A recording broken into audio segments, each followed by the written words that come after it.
Hi everyone, I'm Donna Stellhorn, your practical astrologer, and this is your forecast for the new moon. It's on October 21. It's at 28 degrees of Libra. Okay, Aquarius, it's quite interesting chart for you this time as you've got Pluto right in Aquarius and it's there to stay. It's going to be there for 20 years and right now it's making a very tight trine to Uranus, which is your sign ruler.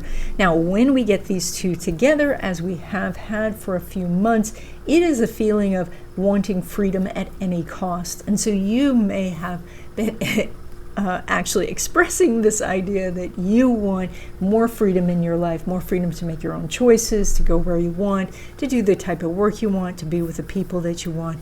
And this 2-week period with this new moon is in harmony with that energy because this is an air sign new moon. And so you have a little bit more of this momentum towards gaining the freedom that you're looking for. Now, in addition to this, in this chart, Venus is unaspected, and an unaspected Venus, 1, is highly unusual, and 2 is quite the maverick. So every time you are activating this energy, of which you are doing when it comes to home and family, as well as your education or anything to do with rules, you are actually saying, no rules, I'm going to break the rules, and finding a different way of doing things. Now, all of that can feel like you're creating a lot of white water where there was a calm lake before. But that calm lake that we see is part of a grand trine in this chart. It's a 4-planet grand trine that includes Saturn, Jupiter, Mercury, and Mars. And that means that as you are churning up the water, as you are breaking the rules, you're going to get some instant feedback that's going to tell you where you can push and where you need to back off. And if you follow that, you're going to be quite successful. You'll be able to gain more freedom and gain what you want without disturbing the people who shouldn't be disturbed, the ones who have some sort of authority, or who, like a boss or a parent who says, no, you can't cross this line.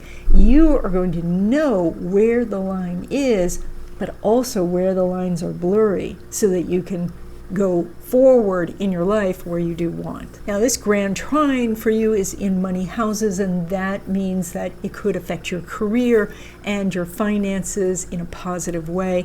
With a grand trine, we just want to give it a little push, like pushing a go-kart down a hill. As soon as it starts rolling, the gravity is going to take it forward, and that is that the universe could bring you many opportunities. So when it comes to your finances, the opportunities here are quite strong and something for you to consider. The Neptune, which is one of your money rulers, is sitting right between that great trine between Pluto and Uranus. And your Jupiter, the other sign that pulls money for you, is part of this grand trine. So financially, things are very strong for you. Now, when it comes to relationships, now that's where you need to make those adjustments, like I was mentioning before. This is because this new moon does make an inconjunct to Saturn, which is one of your 2 sign rulers. And that inconjunct says that you've got to make some adjustments, that your focus of maybe wanting more adventure or wanting to expand your knowledge or go a different direction might not be in harmony with the people you relate with, because they want to stay put or they want to go in a different direction. And so some negotiation is needed. It is in this negotiation, you have to recognize that the 2 of you are coming from very different places. This is kind of like trying to eat dessert while playing touch football. They're not really that compatible. So that's going to put a little monkey wrench in negotiations. So you may want to wait to negotiate until after these 2 weeks are up. If you are going to negotiate, there has to be a compromise on one side or the other for there to be harmony. Now, with all this rebel energy that you're doing, you may not need the harmony. You may say, I don't care if there's harmony or not, but that one's up to you.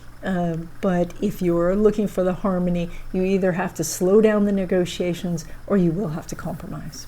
And if you would like to know more about what's ahead for you, especially in 2025 and 2026, I do readings. There's a link in the description.